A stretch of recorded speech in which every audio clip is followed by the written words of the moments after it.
Sarah Coates joining us live from Tel Aviv for more on this. Now, first, Sarah, hi out there.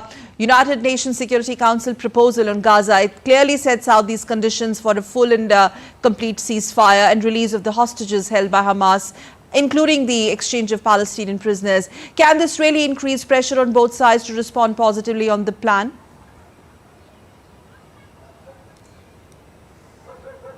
Hello there. We do have some breaking news. Reuters is reporting that Hamas has now agreed to this resolution. This is a spokesperson, Sami Abu Zuri.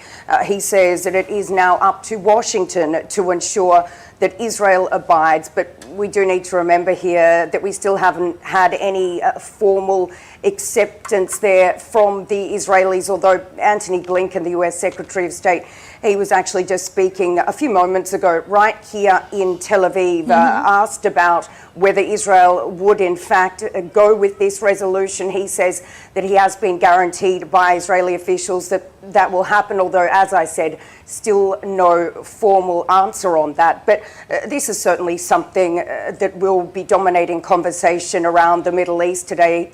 Antony Blinken, the Secretary of State, he's also visiting Jordan and Qatar. We do need to remember here that Qatar is a key mediator in all of this. So while there is a lot of hope that these two warring parties may actually be able to come to some sort of an agreement here, until this is really put in place and activated, then there is still, of course, a lot of pessimism.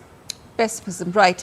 What more can you share with us as far as the latest situation in northern part Haifa is concerned? The reports of clashes, and it really looks bad out there.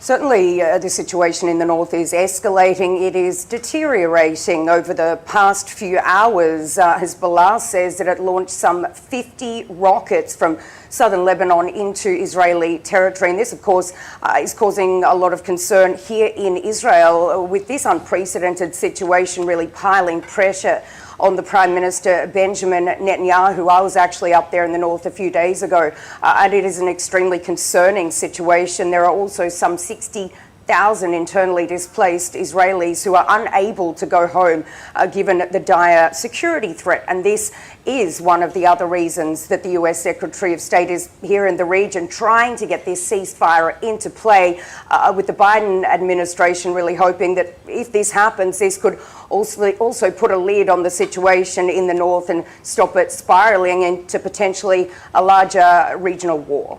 All right, Sarah, thank you for those inputs. Thank you for joining us from Tel Aviv. Thanks. And shifting focus to some more news.